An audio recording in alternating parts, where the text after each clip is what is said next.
যদিও মুঘল সাম্রাজ্যে অনেক হিন্দু রানী ছিলেন, কিন্তু ভারতের সম্রাজ্ঞী নামে বিখ্যাত যোধা বাইজের নাম সবার আগে উল্লেখ করা হয়। আমের রাজ্যের রাজা ভারমলের মেয়ে যোধা বাইজের জন্ম হয়েছিল 1552 সালে এবং 1562 সালে তার বিয়ে হয়েছিল মুঘল সম্রাট আকবরের সঙ্গে। আকবরের প্রথম স্ত্রী রুকাইজা বেগমের কোনো সন্তান ছিল না এবং তার দ্বিতীয় স্ত্রী সালিমা সুলতানেরও তার দুটি বিয়ে থেকে কোনো সন্তান হয়নি। কিন্তু 30 আগস্ট 1569 এ সম্রাট আকবরের হিন্দু রানী যোধা বাই মুঘল শাহজাদা নুরুদ্দিন মোহাম্মদ সালিমের জন্ম দেন এবং আকবর তার সাম্রাজ্যকে এগিয়ে নিয়ে যাওয়ার এবং তার উত্তরাধিকারী পান। এরপর যোধা বাইকে মরিয়ম জামানি নামে একটি খেতাব দেওয়া হয়, যার অর্থ হল যুগের মেরি। 1562 থেকে 1605 সাল পর্যন্ত, অর্থাৎ মোট 43 বছর ধরে রানী হিসেবে থাকা যোধা বাই মুঘল সাম্রাজ্যের সবচেয়ে দীর্ঘ সময় ধরে রানী হিসেবে থাকা হিন্দু রানী ছিলেন। তিনি কখনো তার ধর্ম পরিবর্তন করেননি এবং মুঘল সম্রাট আকবরের সঙ্গে বিয়ের পরেও তিনি হিন্দু রাজপুতই ছিলেন। 1623 সালে আগ্রায় যোধা বাইজের মৃত্যু হয়। এরপর তার ছেলে জাহাঙ্গীর তার ধর্ম অনুযায়ী আগ্রায় তার মায়ের কবর তৈরি করান এবং 1623 থেকে 1627 সালের মধ্যে তার স্মরণে এই সমাধি তৈরি করান, যাকে বলা হয় মরিয়ম জামানির সমাধি বা মরিয়মের সমাধি। ভেতরে প্রবেশের আগে আমরা আপনাকে জানিয়ে দিচ্ছি যে এই সমাধি আকবরের সমাধি থেকে মাত্র 1 কিলোমিটার দূরে অবস্থিত এবং এটি আগ্রার সিকন্দরা এলাকায় রয়েছে। তাই আপনি গুগল ম্যাপে এর অবস্থান সেট করে সহজেই এখানে পৌঁছাতে পারেন।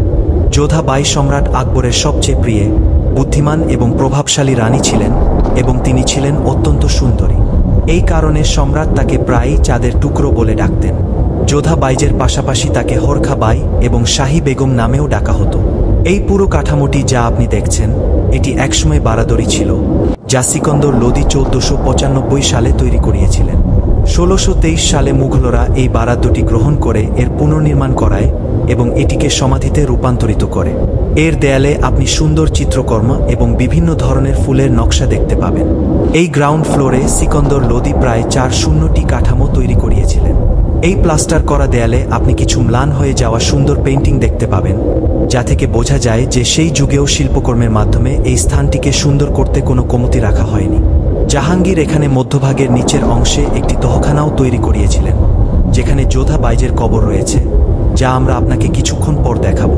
এই বর্গাকার আকৃতির সমাধিটি একটি মুঘল বাগানের মাঝখানে তৈরি করা হয়েছে এবং এটি একটি প্ল্যাটফর্মের উপর নির্মিত, যার উপরে ওঠার জন্য উত্তর এবং দক্ষিণ দিকে সিঁড়ি তৈরি করা হয়েছে। এর ভেতরে পূর্ব থেকে পশ্চিম এবং উত্তর থেকে দক্ষিণ দিকে যাওয়া গলিপথগুলো পুরো ফ্লোরটিকে 9টি ভাগে ভাগ করে, যা আরও অনেক ছোট ছোট ভাগে বিভক্ত। 9টি ভাগের মধ্যে সবচেয়ে বড় ভাগটি মাঝখানে এবং এর ইতিহাসে 4টি আয়তাকার বা আয়তক্ষেত্রাকার আকৃতির কম্পার্টমেন্ট রয়েছে এবং 4টি বর্গাকার ভাগ কিনারায় রয়েছে। এই সমাধিটি ইট এবং পাথর দিয়ে তৈরি করা হয়েছে এবং এর ফিনিশিংয়ের জন্য গজ প্লাস্টার বা টেরাকোটা ব্যবহার করা হয়েছে। দরজা এবং খিলানগুলো ধরে রাখার জন্য বড় বড় স্তম্ভ ব্যবহার করা হয়েছে। যেমনটি আমি বলেছি, মুঘল আমলেও এখানে অনেক কাজ করা হয়েছিল, তাই তারা এটিকে আরও উন্নত রূপ দেওয়ার জন্য কাঠামোতে ছত্রি এবং ছাদ ব্যবহার করেছিল, যা দেখতে অত্যন্ত সুন্দর। এখানে আপনি 4 কোণে অষ্টভুজাকৃতির বেশ বড় বড় ছত্রি দেখতে পাবেন এবং 4 কিনারার মাঝখানে বর্গাকার প্ল্যাটফর্মে তৈরি করা হয়েছে। এগুলো তৈরির জন্য লাল বেলেপাথর ব্যবহার করা হয়েছে। এই সব ছত্রির গম্বুজ সাদা রঙের এবং এই গম্বুজগুলোর উপরে আপনি উল্টানো পদ্মকোষও দেখতে পাবেন, যা এই ছত্রিগুলোকে আরও আকর্ষণীয় করে তোলে। এখানে ছাউনিগুলো ধরে রাখার জন্য ব্র্যাকেট ব্যবহার করা হয়েছে। প্রতিটি স্তম্ভে 5টি ব্র্যাকেট লাগানো হয়েছে, অর্থাৎ প্রতিটি ছত্রিতে মোট 40টি ব্র্যাকেট লাগানো হয়েছে।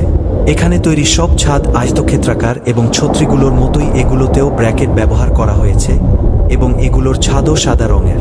আপনি হয়তো লক্ষ্য করেছেন যে এই সমাধিতে বিভিন্ন ধরনের সুন্দর নকশা এবং শিল্পকর্ম করা হয়েছে, কিন্তু এই ছত্রি এবং ছাদগুলোকে এই সমাধির সবচেয়ে গুরুত্বপূর্ণ শিল্পকর্ম হিসেবে বিবেচনা করা হয়। আমরা সবাই জানি যে যোধা বাই জাহাঙ্গীরের জন্ম দিয়েছিলেন, কিন্তু এটা শোনার মতো যতটা সহজ মনে হয়, বাস্তবে ততটাই কঠিন ছিল। তার প্রথম 2 স্ত্রীর কাছ থেকে কোনো সন্তান না হওয়ায় সম্রাট আকবর খুবই হতাশ থাকতেন। 6 ফেব্রুয়ারি 1562 এ সম্রাট এবং যোধা বাইজের বিয়ে একটি রাজনৈতিক জোট হিসেবে হয়েছিল, কিন্তু তবুও কিছু দিনের মধ্যেই তাদের মধ্যে অনেক ঘনিষ্ঠতা তৈরি হয়েছিল। যোধা বাইজের পিতার অনুরোধে আকবর কখনো যোধা বাইকে ইসলাম গ্রহণ করতে বাধ্য করেননি এবং হিন্দু রীতিনীতি অনুযায়ী পূজা অর্চনা করতে বাধা দেননি। শুধু তাই নয়, বরং অনেকবার আকবর নিজেও যোধা বাইজের সঙ্গে পূজা অর্চনায় অংশ নিতেন। যোধাবাই ছিলেন ভগবান কৃষ্ণের ভক্ত এবং তার সুখের জন্য সম্রাট আকবর ফতেহপুর সিক্রিতে তার প্রাসাদে একটি মন্দির নির্মাণ করিয়েছিলেন এবং তার জন্য একটি রান্নাঘরও তৈরি করিয়েছিলেন, যেখানে তিনি নিজের হাতে নিরামিষ খাবার রান্না করতেন। 19 অক্টোবর 1564 এই যোধাবাইয়ের দুটি যমজ পুত্র জন্ম নেয়, যাদের নাম রাখা হয় মির্জা হাসান এবং মির্জা হুসাইন। কিন্তু 10 থেকে 15 দিনের মধ্যেই দুই শিশুর মৃত্যু হয়, যার ফলে আকবর খুবই দুঃখী হয়ে পড়েন। সম্রাট বারবার আজমের শরীফ দরগায় দোয়া মাংতে যেতেন, কিন্তু তার হাতে কিছুই আসেনি। তারপর একদিন আকবর জানতে পারেন যে সিক্রি গ্রামে একজন খুব বিখ্যাত সাধক থাকেন, যার নাম হয়রত শেখ সালিম চিশতি। বলা হতো যে তার কাছে গিয়ে যিনি দোয়া করতেন তার দোয়া অবশ্যই কবুল হতো। এই কারণে আকবরও তার কাছে দোয়া মাংতে যান এবং কিছু সময় পর সম্রাট আকবরের দোয়া ফলপ্রসূ হয়। 30 আগস্ট 1569 তার একটি পুত্র জন্ম নেয়, যাকে সাধক নিজের নাম দেন সালিম, যার পুরো নাম ছিল নুরুদ্দিন মোহাম্মদ সালিম, যিনি জাহাঙ্গীর নামেও পরিচিত। সালিমের জন্মের খবর পেয়ে সম্রাট সিক্রি গ্রামে যোধাবাইজের সঙ্গে দেখা করে তাকে 1 লক্ষ সোনার মুদ্রার মূল্যের গহনা উপহার দেন এবং তার প্রতি ভালোবাসা প্রকাশ করার জন্য তার মাথায় রাজবংশীয় পাগড়ি পরিয়ে দেন। এরপর যোধাবাইকে একটি অত্যন্ত মর্যাদাপূর্ণ খেতাব দেওয়া হয়, যাকে বলা হয় মরিয়ম জামানি। এই কারণে এই সমাধিকে বলা হয় মরিয়মের সমাধি বা মরিয়ম জামানির সমাধি। তাই যোধাবাই সম্রাট আকবরের সবচেয়ে প্রিয় রানী হয়ে ওঠেন এবং মৃত্যুর সময় পর্যন্ত তিনি তাকে এভাবেই ভালোবাসতেন। সম্ভবত এই কারণেই তাদের দুজনের সমাধি একে অপরের থেকে মাত্র 1 কিলোমিটার দূরে।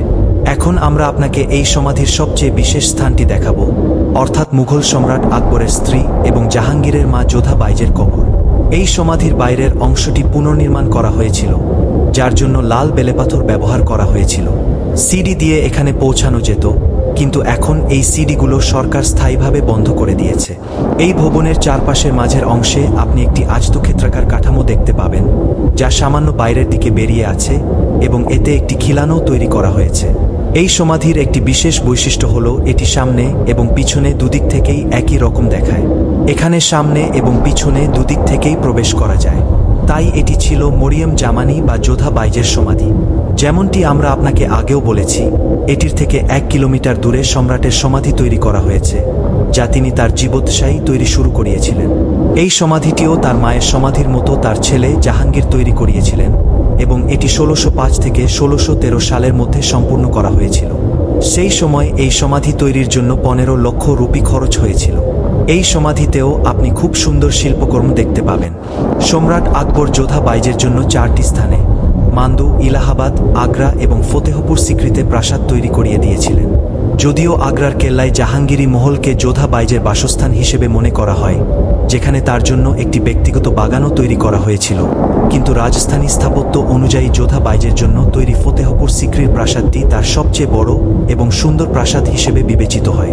তাই আপনি যদি আগ্রায় ঘুরতে আসেন, তাহলে এখান থেকে 36 কিলোমিটার দূরে ফতেহপুর সিক্রিও ঘুরে আসতে পারেন, যেখানে আপনি প্রায় 45 থেকে 50 মিনিটের মধ্যে সহজেই পৌঁছাতে পারবেন। ফতেহপুর সিক্রিতে যোধাবাইজের জন্য তৈরি প্রাসাদে আপনি গ্রীষ্ম এবং শীতের জন্য দুটি আলাদা প্রাসাদ দেখতে পাবেন। এই প্রাসাদে তার জন্য একটি মন্দিরও তৈরি করা হয়েছিল এবং বাইরের দিকে তার জন্য একটি রান্নাঘরও তৈরি করা হয়েছিল। এছাড়াও ফতেহপুর সিক্রিতে আপনি আরও অনেক কিছু দেখতে পাবেন, যেমন দিওয়ানিয়াম, দিওয়ানি খাস, বীরবল মহল, পঞ্চমহল, চিশতি দরগা, বুলন্দ দরওয়াজা এবং জামা মসজিদ। তাই এই ভিডিওটি আমরা এখানেই শেষ করছি। যদি আপনার আমার এই উপস্থাপনা পছন্দ হয়, তাহলে এটিকে যতটা সম্ভব লাইক এবং শেয়ার করুন এবং আরও জ্ঞানবর্ধক ও ঐতিহাসিক বিষয়ের ভিডিও দেখতে এখনই আমাদের ইউটিউব চ্যানেলে সাবস্ক্রাইব করুন এবং এই বেল আইকনে ক্লিক করে নোটিফিকেশন চালু করতে ভুলবেন না, যাতে আমাদের নতুন ভিডিও এলেই আপনি নোটিফিকেশন পান। ভিডিওটি দেখার জন্য ধন্যবাদ। আপনার দিনটি শুভ হোক।